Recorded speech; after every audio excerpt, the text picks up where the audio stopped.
Bonjour à tous, comme je vous l'avais promis sur mes réseaux sociaux, je vais vous parler aujourd'hui de la rentrée littéraire 2017. Je suis extrêmement en retard parce que nous sommes déjà rendus à la mi-octobre.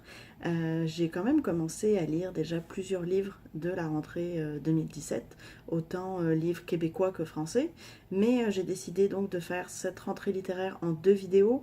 Une vidéo destinée à la rentrée littéraire québécoise et une destinée à la rentrée littéraire française. Pour l'instant, je vous parle donc du Québec.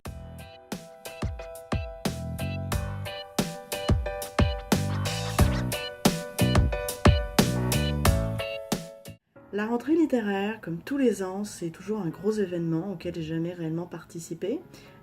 Cette année, en tant que booktubeuse, je me suis lancée à la découverte de ce qu'était la rentrée littéraire, avec un petit a priori, on va dire, négatif, concernant notamment la rentrée littéraire québécoise.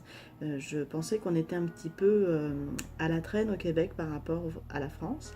Alors évidemment, on ne parle pas du tout du même nombre de livres parus.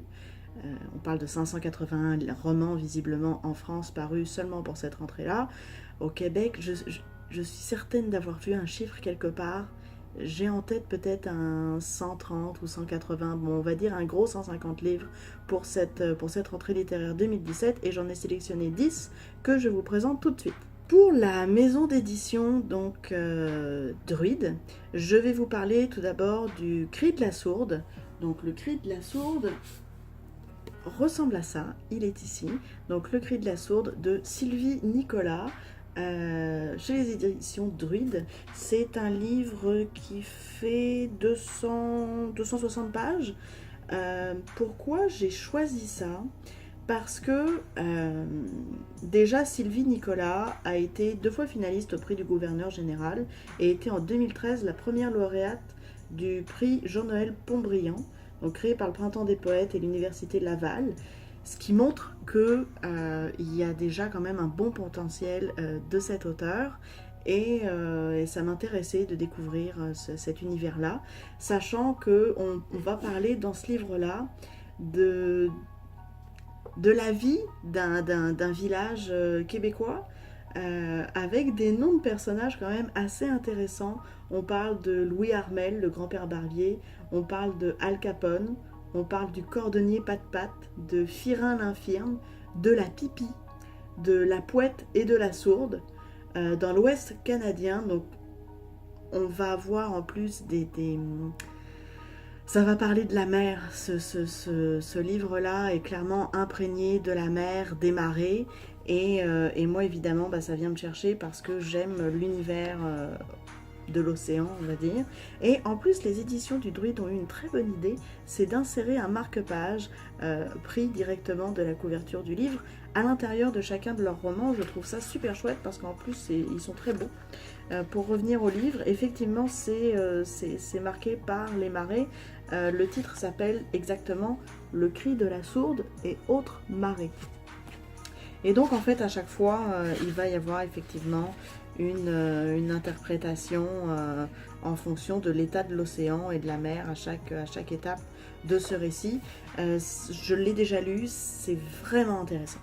C'est vraiment intéressant, c'est écrit d'une manière, je dirais pas légère, mais accessible, où on apprend pas mal en fait sur la culture québécoise. Et moi j'ai trouvé ça très instructif. Et je me suis vraiment lancée à l'intérieur des personnages, donc je vous le conseille. Pour rester dans les éditions Druide, je vais vous proposer dans la même collection le Rose des Temps. Le Rose des Temps de Yolande Villemer, qui est donc à la fois poète et romancière. Donc je trouvais ça intéressant parce que je me suis dit probablement qu'il va y avoir un petit peu un mix des deux dans ce récit-là. Je ne l'ai pas encore lu, c'est quand même un pavé qui fait approximativement 485 pages. Et en fait, c'est plusieurs petits textes qui se suivent. Euh, je vais vous lire la quatrième de couverture juste pour vous le présenter. Oscillant sans cesse entre humour et gravité, le Rose des Temps entraîne le lecteur dans l'aventure d'une écriture. Après la mort de sa mère, Viviane entreprend un roman sur le temps, projet qui l'a conduit jusqu'en Égypte pour y explorer le côté hiéroglyphe de ce qu'on appelle le réel. La mort de son père la ramène sur Terre. Au terme d'un périple transformateur, l'héroïne en arrive à réconcilier en elle l'amour rayonnant hérité de ses ancêtres, tout comme leur silence farouche. Du Montréal contemporain au Tadoussac d'un autre siècle, jusqu'au monde virtuel de la twittosphère, le roman est traversé par les soulèvements de l'époque et porteur de l'espoir d'un nouveau monde en chantier. Honnêtement, quand moi je lis une quatrième de couverture comme ça, évidemment j'ai envie de lire le livre. La couverture m'a évidemment énormément intriguée. Je suis historienne, comme je le répète quasiment à chaque fois, parce que ça guide pas mal mes choix littéraires et dans ma vie de tous les jours. Donc, passer de l'Égypte au Montréal d'aujourd'hui, aller à Tadoussac, avoir un rapport aussi avec la mort de ses proches est quelque chose qui me touche depuis quelque temps. Donc, je vous en parlerai dès que je l'aurai lu. Ça fait partie vraiment de la pile à lire urgent. Dernier livre des éditions Druide. Moustache de Pierre Gagnon. Alors à la base, pourquoi j'ai sélectionné ce livre-là, c'est par sa couverture. J'adore les couvertures monochromes qui sont très simples. Petite présentation de l'auteur. Après des études en musique, Pierre Gagnon devient compositeur de musique publicitaire et des thèmes d'émissions. En 2002, il est victime d'un cancer qu'il racontera dans 5 fûts, remportant un succès critique et public immédiat. Suivront C'est la faute à Bono, Je veux cette guitare et Mon vieux à moi. Après la vente des droits aux éditions Autrement, ces 2 derniers titres seront découverts par les lecteurs européens. Plus de 20 000 exemplaires de Mon vieux et moi ont été vendus en France. Alors moi, je ne connaissais pas Pierre Gagnon, donc je me suis lancée un petit peu au hasard de cet auteur-là. Visiblement, une histoire somme toute banale, or le quotidien révèle ici un récit singulier explorant les liens complexes de la filiation. Une histoire à la fois délicate et profondément touchante, traversée par les différents âges de la vie où se distille un parfum abénaki. Évidemment, moi, tout ce qui va toucher le côté famille, le côté héritage, le côté histoire familiale est aussi quelque chose qui m'intrigue et qui m'intéresse. Donc, ça va être plein de curiosités que je vais aborder cette lecture-là. Ensuite, je vais vous parler des éditions Québec-Amérique. Les éditions Québec-Amérique, en fait, je suis allée à l'inauguration de leurs nouveaux locaux, qui sont situés juste derrière, dans le même local que le café littéraire chez l'éditeur. Si vous me suivez sur les réseaux sociaux, vous avez dû voir plusieurs stories de cette soirée-là qui était donc début septembre. C'était un très gros événement. Les éditions Québec-Amérique sont quand même une très grosse maison d'édition ici. Et j'ai sélectionné pour cette rentrée deux ouvrages. Le premier, Le Cri des oies de Joanne Gauthier. Cette collection propose des couvertures absolument hallucinantes. À l'intérieur de ce court récit, on va aborder encore une fois le thème de la mort. Marcel meurt subitement à 43 ans devant son fils et sa femme. Dans leur maison de banlieue, tout vole en éclats. Pour survivre au drame, Émile lit à voix haute les lettres d'amour de ses parents avant de s'endormir. Joanne mélange le benzodiazépine et le vin blanc, les cris et les larmes. Mais le rire de son fils sera cette ficelle qui la gardera en vie et lui donnera l'élan de la remonter.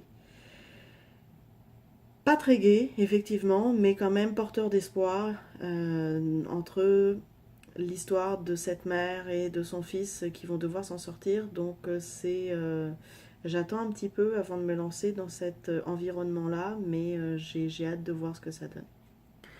Deuxième ouvrage de chez les éditions Québec-Amérique, je vous présente Route secondaire de Andrea Michaud.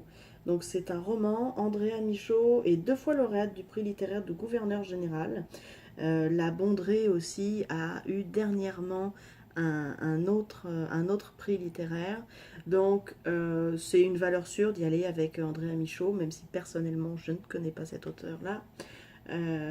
Donc j'ai suivi un petit peu les indications des grosses critiques québécoises avec ce livre. Route secondaire, c'est en fait une auteure qui va se demander si elle est bien elle-même et si elle n'est pas finalement Ether Thorne, je vais y arriver, euh, qui est donc une femme frappée d'amnésie et qui ne sait plus d'où elle est, qui elle est, etc. Et donc il va y avoir des espèces d'aller-retour comme ça entre l'auteur et ce personnage. J'imagine probablement qu'on ne va pas forcément savoir qui parle à chaque fois et le dénouement va se dérouler au fur et à mesure de nos lectures. Donc j'attends cette lecture aussi avec impatience. Je vais faire une petite pause un peu plus tranquille. Je présente pas, en fait je ne lis pas de littérature jeunesse, mais j'ai décidé de le faire pour une fois. Pour ma première lecture, j'ai choisi comme une chaleur de feu de camp aux éditions Urtubise de Amélie Panton. Amélie Panton, je la suis sur Instagram, on se suit mutuellement sur Instagram. C'est une personne qui a l'air complètement adorable. Donc là, c'est l'histoire d'Emmanuel, une jeune fille de 15 ans qui finalement va découvrir des choses à un moment en faisant la connaissance de Thomas et ça va complètement changer sa manière de voir la vie. Donc je ne sais pas de quoi il s'agit, mais je suis très intriguée de découvrir cette histoire-là. On continue cette sélection québécoise avec Palawan de Caroline Vue aux éditions Pleine Lune. C'est un roman également. On est au Vietnam dans les années 80, 1979 exactement. Par une nuit sombre, la jeune Kim, effrayée, embarque à contre-cœur dans un bateau. Le rafio dérive pendant 2 semaines avant d'atteindre le camp de réfugiés de Palawan aux Philippines. Le long jeu de l'attente commence alors. Kim se débat pour survivre et n'hésite pas à mentir sur son identité pour quitter cet enfer. Aux membres de sa famille adoptive américaine qui ne se doutent de rien, elle raconte les tristes histoires qu'ils veulent entendre et s'invente un passé. Mais sa véritable histoire lui échappe. Des années plus tard, ses recherches la conduiront de Montréal à Los Angeles, puis à nouveau à Palawan, où vivent encore dans les années 90 des réfugiés qui n'ont pu quitter le camp. Leurs récits bouleversants l'obligeront à se rappeler ce qu'elle avait oublié et l'aideront à faire la paix avec elle-même. C'est un roman qui est traduit de l'anglais, donc évidemment il va y avoir une perte de sens au niveau de la traduction comme toujours, mais j'ai hâte de voir, j'ai hâte de voir cette expérience justement d'immigration un peu forcée entre le Vietnam et les Philippines et le Québec. Cette recherche d'identité aussi, c'est quelque chose qui m'intéresse. L'intérieur de la couverture est vraiment très beau. Je vous le montre rapidement. C'est quand même très poétique, c'est très beau et la couverture en elle-même est très chouette. Maintenant, je vous présente La poudre aux yeux de Joseph Elfassi aux éditions Stanké. J'aime beaucoup la couverture. Joseph Elfassi est journaliste diplômé de l'UQAM. Il a déjà publié Le prix de la chose en 2016. Je l'avais sélectionné, je l'ai déjà lu et finalement je regrette pas ma lecture, je regrette jamais de lecture, mais je reste vraiment sur ma faim avec ce livre-là. Je trouve qu'il aurait pu être davantage poussé. Il y a plein d'ingrédients qui sont très intéressants. Joseph Elfassi, en tant que journaliste, a envie de poser certaines questions, certains regards, certains éclaircissements sur notre société actuelle. Et en fait, malheureusement, je trouve que c'est pas assez poussé, donc je suis un petit peu déçue. En fait, je reste sur ma faim par rapport à ce livre-là. Je garde le meilleur pour la fin, je vous explique pourquoi. Dans le challenge de la rentrée littéraire 2017, notamment lancé par Picobook, on doit, si on veut participer au challenge, présenter une maison d'édition. Alors je ne vais pas répondre à toutes les questions du challenge, mais je vais répondre à la question de quelle est ma maison d'édition préférée et pourquoi. Au Québec, ma maison d'édition préférée et de loin, ce sont les éditions La Peuplade. Donc les éditions La Peuplade sont dans le nord, ils sont à Chicoutimi et ils représentent clairement les écrits, les histoires du Saguenay, du lac Saint-Jean et qui peuvent parfois paraître un peu oubliés au Québec parce que c'est quand même très loin de Montréal et c'est une culture un peu à part entière on pourrait dire. Et j'aime beaucoup cette maison d'édition. Tous les livres que j'ai lus de chez eux sont des véritables perles. J'ai eu la chance de les rencontrer cette semaine, de rencontrer plusieurs auteurs de la maison d'édition, de rencontrer aussi la directrice littéraire Mylène Bouchard. Et cette maison d'édition me parle vraiment. Leur logo, jusqu'à leur logo en fait qui vient de parler, le logo c'est des livres phares depuis donc 2006. Ça fait donc 11 ans que cette maison d'édition existe et tout me parle dans cette maison d'édition. Donc c'est avec aucun problème aujourd'hui que je mets ce phare littéraire en lumière au Québec. Je vous présente maintenant donc les livres de la rentrée qui m'ont intéressée chez La Peuplade. Une vie neuve de Alexandre McCabe. J'ai eu la chance d'échanger avec Alexandre, qui est une personne très érudite et finalement très simple, avec beaucoup d'humour. Et son livre Une vie neuve va faire parler 4 personnages à travers une famille. C'est la famille des Leduc, je crois. C'est ça, la famille des Leduc. Et donc on va avoir Philippe, Benoît, Jean et Marie, 4 frères et sœurs, qui vont présenter en fait un mouvement d'histoire très récente, mais qui est quand même très important dans la culture québécoise. En 2012, je pense que tout le monde est au courant, on a eu la révolution, le printemps érable. Et donc on va parler de ce printemps érable, mais pas de manière revendicatrice ou révolutionnaire, parce qu'on a plusieurs points de vue. Évidemment, il y a une prise de position et c'est bien normal. Et en fait, c'est très intéressant parce qu'on ne va pas parler juste de ça. Ça nous présente vraiment une famille québécoise, on va dire moderne, actuelle, qui a des points de vue différents, qui a des situations professionnelles différentes, etc. Donc c'est très instructif et d'un point de vue culturel, j'ai trouvé ça vraiment intéressant, ça se lit très facilement. Et j'ai été assez, on va dire, un peu titillée par le signet à l'intérieur, qui nous dit « Inspiré par les écrivains français du 19e siècle, Alexandre McCabe tire le portrait d'une société neuve où l'ambition et l'amour, la désillusion et l'espoir se disputent l'avant-scène. » Inspiré par les écrivains français du 19e siècle, je me suis dit, il met quand même la barre très haute. Dès la première phrase, on voit qu'il y a effectivement cette inspiration-là. Je vais vous le lire tout de suite. Du haut de la tour de la Bourse, Philippe Leduc regardait par les larges fenêtres de son bureau les lueurs du jour mourant peindre Montréal d'or et de pourpre. On est en phrase longue avec de la description et tous les mots sont très, très savamment choisis. C'est un gros coup de cœur ce livre-là. Deuxième gros coup de cœur, toujours chez les éditions de La Peuplade, Boralium Tremens. Ceux qui me suivent sur les réseaux sociaux, vous avez dû le voir passer, je pense, une bonne dizaine de fois en photo. J'ai aussi eu la chance de pouvoir rencontrer Mathieu Villeneuve. C'est énorme comme lecture, vraiment, c'est énorme. Encore une histoire de famille avec des fantômes, avec une maison à rénover, perdue au fond des rangs dans la région du Saguenay. Et on va parler de la nature, mais on va parler de la nature d'une manière violente et féroce. Et ça change beaucoup de ce qu'on a l'habitude de lire. C'est un premier roman de Mathieu Villeneuve, je pense que c'est pas son dernier, et on va en entendre parler de Boralium Tremens. Je suis en contact assez régulièrement avec l'agente littéraire de Mathieu, et retenez ce nom-là, si vous n'avez qu'un seul nom à retenir, Mathieu Villeneuve, avec Boralium Tremens.